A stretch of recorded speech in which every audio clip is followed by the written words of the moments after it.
안녕하세요. 저는 글로리올과 바케인으로 활동하고 있는 시각예술가이고요. 유리와 빛을 주제로 작업하고 있습니다.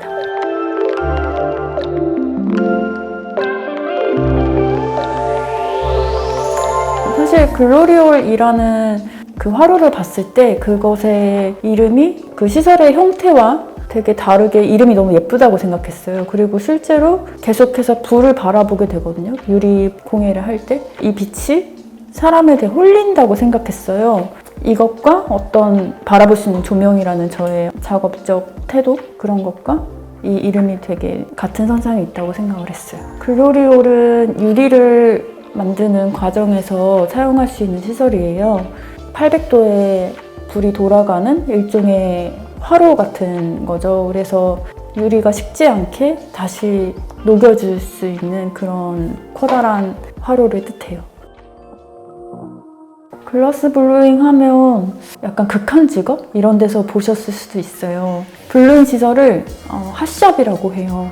용해로와 글로리올과 그리고 여러 기타 블로잉 도구들이 있는 그런 시설이 갖춰져 있는데 뜨거운 용해로에 제 키만한 파이프를 가지고 거기에 유리를 이렇게 떠서 유리를 불어서 만든 작업이고 블로잉이라는 파이프에 뜨거운 유리를 묻혀서 부는 기법과 그리고 램프워킹이라는 유리에 직접 불을 대서 조형하는 그런 기법 두 가지 기법을 사용하는데 사실 굉장히 역사가 오래된 옛날 이집트, 고대 이집트 때 만들어졌고 지금까지도 사실 크게 달라지는 게 없어요. 불로 유리를 녹여서 액체 상태로 만든 다음에 그거를 대롱에 묻혀서 불어서 형태를 만든다라는 아날로그적이면서 되게 고전적인 유리 공예 분야입니다. 뜨거운 유리에 살짝만 이렇게만 스쳐도 데여요. 그래서 되게 사실 위험한 작업이고 불 때 뜨겁진 않지만 글로리올 앞에 섰을 때 굉장히 더워요. 굉장히 땀이 많이 나고 저는 여름을 굉장히 좋아하고 뜨거운 불 앞에 서는 것이 익숙해요. 사실 글로리올을 처음 시작할 때는 유리라는 것보다 조명이라는 것에 더 처음에 집중을 했었어요. 그래서 학부 졸업 전시를 끝내고 어떤 일을 하면서 생활을 해야 될지 생각했을 때 조명 회사를 들어가고 싶다라는 마음으로 그때 시작한 게 이제 램프워킹이라는 유리 기법이었고 글로리올을 이제 지속을 하다가 학교의 대학원에 입학하게 됐어요. 유리 조형과로. 그렇게 되면서 유리라는 그 물성, 그 매체에 대해서 좀 더 집중하게 된 거예요. 유리를 어떤 하나의 미술 매체로 바라보게 되고 내가 어떻게 하면 이거에 대한 현대적인 맥락을 가져올 수 있을지 연구를 하게 되었어요. 저는 유리를 어떤 형태로 조각한다는 생각을 갖고 있지 않고 특히 블로잉 같은 경우는 뜨거운 액체 상태의 유리를 다루는 거다 보니까 중력에 의해서 스스로 흘러내리거나 스스로 열에 닿았을 때 형태가 만들어지는 그 우연성에 되게 같이 협동을 한다고 생각해요. 그래서 어떤 특정한 형태를 생각하고 작업에 들어가는 게 아니라 작업을 하게 되면서 만들어지는 그 순간적인 결정들 그리고 유리 스스로의 움직임 그런 것과 같이 상호작용하면서 그렇게 형태를 만들어 나가는 것 같아요. 그 스스로의 움직임이 되게 살아있다고 느끼고 내가 만든 어떤 차가운 유리를 보았을 때도 그 움직임이 그대로 인상으로 전달되었으면 좋겠다는 마음이 있어요. 정지된 유리를 보았을 때도 사람 움직이는 것 같은 움직임을 복귀시키는 것이 저한테 유리를 다루는 데 있어서 되게 중요한 목적이에요. 잭이라는 장비가 있고요. 트위저라는 장비가 있고요. 다이아몬드 시저. 잭이라는 게 뭐냐면 기다란 집게처럼 생긴 건데 유리를 이렇게 찝을 때 사용하는 도구인데 그게 길다 보니까 여기에 닿을 때가 있어요. 뜨거운 상태로 유리하는 사람이라면 다 갖고 있는 상처인데 이렇게 화상이 생기거든요.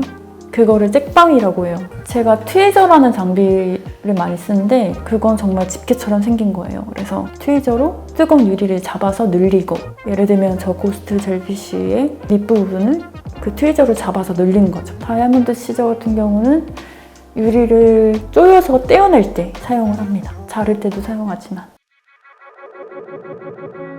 어떤 이야기를 스스로 만들어내는 걸 좋아해요. 현대미술 안에서는 이야기 혹은 내러티브를 만든다는 게 구시대적인 것일 수도 있지만 저 같은 경우는 하나의 유리라는 물성이 어떤 조각이 그 자체로 사실 굉장한 시각적인 강렬함을 주기 때문에 이것의 어떤 이야기나 비하인드 스토리 아니면 이것을 둘러싸고 있는 어떤 환경 그 유리를 봤을 때 단지 예쁘다 이걸로 끝나는 게 아니라 유리를 어떻게 바라보게 할 수 있는지 환경 설정이라고 할까요? 그런 설정을 만드는 것에 관심이 있어요. 유리다 보니까 하나하나의 형태가 다 다르게 나오고 저는 유리를 시작한 지 얼마 되지 않았고 유리를 오랫동안 다루던 사람이 아니다 보니까 정확하게 똑같은 형태로 여러 개를 만드는 것이 사실상 불가능해요. 그리고 제가 아까 말했던 것처럼 유리의 어떤 스스로의 움직임이라고 했던 것처럼 그것의 우연성을 되게 많이 제 작업에 포함을 시키거든요. 하나하나의 형태가 다 다르니까 그것들을 하나하나 기록하는 게 저한테 되게 중요한 일인 거예요. 그것의 형태나 빛이 되게 다르니까 그것을 기록하는 것을 즐겨하고 또 되게 중요하다고 생각해요. 작년 12월에 했던 제 개인전 딜루비알이 가장 그래도 기억에 남는데 7세기 사람들이 화석이라는 것을 발견하게 되었을 때 그것이 땅속에서 자란 일종의 광물이라고 생각을 했었대요. 성서에서는 노아의 대홍수로 인해서 모든 생명체를 다 방주에 태웠고 거기에 들어가지 않은 생명체를 상상하기가 힘들었던 거예요. 인간 이전에 살아있었던 생명체들을 굉장히 지금과는 다른 시각으로 바라보고 있었고 그 생각에 착안해서 제가 다루는 어떤 유리에 대한 태도나 형태라든가 이런 것들이 그때 사람들의 생각으로 유리를 볼 수 있다면 굉장히 흥미롭겠다라는 생각을 했었고 그게 저한테는 되게 중요한 하나의 스텝이었어요. 왜냐하면 유리를 하나의 형태로 본 게 아니라 내가 유리를 다루는 태도나 혹은 개념이나 이런 것들에 대해서 정립을 할 수 있는 전시였어요. 이것이 주는 인상, 살아있는 것과 같은 그런 인상을 주는 것이 특정한 형태를 예쁘게 빚는 것보다 만드는 것보다 더 중요한 개념이었던 거죠. 저한테는 그 전시를 통해서 보여줄 수 있었다고 생각해요. 자연사 박물관과 콜라보하고 싶어요. 제 개인전에서 실제로 자연사 박물관은 표방하는 화석의 컨셉을 가지고 그걸 유리로 만들었는데 저는 제 작업물들이 하나의 과거 살아있었던 생명체처럼 보이길 원하거든요. 이게 자연사 박물관의 하나의 화석 보존처럼 과거의 생명체의 형태처럼 보존될 수 있다면 되게 재밌을 것 같아요. 예술가들은 특별하게 쉴 거라고 생각하지만 사실 크게 다르지 않습니다. 주로 자전거를 탔고요. 자전거는 제가 학교 거리가 자전거로 15분, 20분 정도 됐어요. 그래서 보통 이제 등교할 때 그렇게 탔었고 그리고 머리 식힐 때나 생각이 필요할 때 중랑천을 주로 탔어요. 저는 사실 포켓몬스터를 굉장히 좋아하는데 포켓몬스터를 플레이합니다. 포켓몬고 아니에요. 사실 음악 취향이 되게 노멀해서 막 음악에 굉장히 디깅하고 이런 거를 별로 하지 않지만 그냥 제 플레이리스트에 가장 많은 곡을 갖고 있는 아티스트라고 한다면 BTS인 것 같아요. 가장 많이 들은 노래는 다이너마이트인 것 같아요. 네. 혼자 작업하다 보니까 크게 달라진 점을 잘 모르겠어요. 성격 부분에 있어서 아니면 저를 둘러싼 환경에 있어서 20대보단 더 여유로워진 거는 맞지만 크게 달라진 점은 없는 것 같아요. 저 같은 경우는 조명을 만들잖아요. 조명도 그렇고 애쉬트레이라든가 잔이라든가 어떤 실생활에서 사람들이 사용할 수 있는 그런 작업물들이 사람들의 삶에 녹아내리는 거 보았을 때 작업물들이 그 사람들의 사적인 공간이나 사적인 시간에 함께 한다는 걸 알았을 때 되게 희열을 느끼는 것 같아요. 예전부터 유리를 시작하면서 저의 목표로 삼았던 것이 유리라는 매체를 하나의 현대미술로 가져오자라는 것이었는데요. 유리라는 게 사실 그게 나쁘다는 것이 아니라 뒤에 공예라는 말이 되게 붙기 마련인데 실제로 저도 유리 공예를 한다고 생각을 하고 이것이 현대미술의 매체로서 이 물성 자체를 연구할 수 있는 하나의 재료로서 가져오게 된다면 어떨까.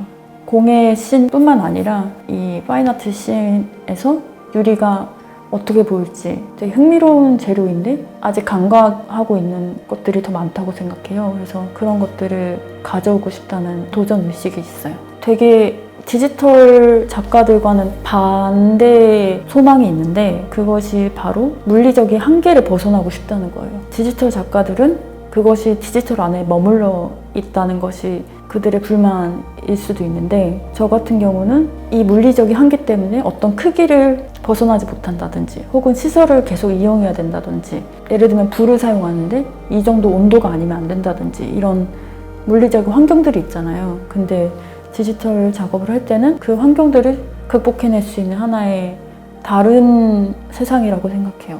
그런 부분에서 디지털 작업을 같이 병행하려고 하는 것 같아요.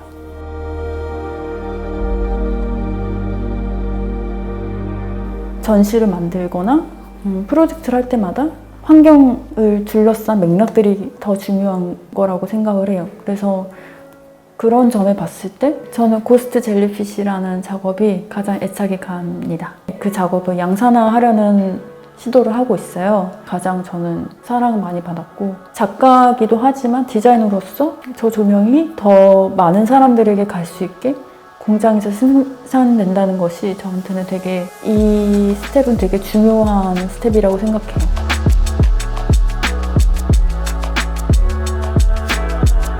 아무래도 혼자 하다 보니까 이 길이 맞는 건지 이 방향이 맞는 건지 제대로 가고 있는지에 대한 확신? 스스로 만들어내지 않으면 안 되는 거예요. 그런 확신을. 그럴 때 조금 외롭다는 생각을 하고 그런 불확실함을 이겨내고 앞으로 나아갈 수 있는 힘이 저한테는 되게 중요한 것 같아요. 제2형 인간이거든요. 그래서 노션에 되게 사소한 것까지 체크를 하면서 작업 목록을 만들어서 그것을 이게 깨부순다는 마음으로 하나하나 해가는 그 재미로 하고 있습니다.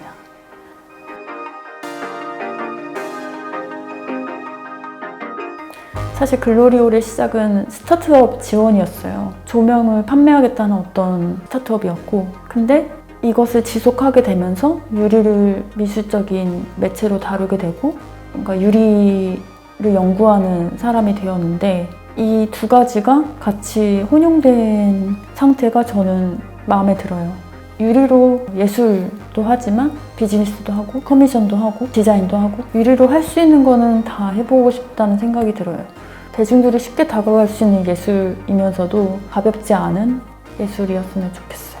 이 글로리올과 박해인이라는 두 가지 작가적인 태도가 언젠가는 같이 합쳐져서 함께 나아갈 수 있는 그런 작가가 되고 싶습니다.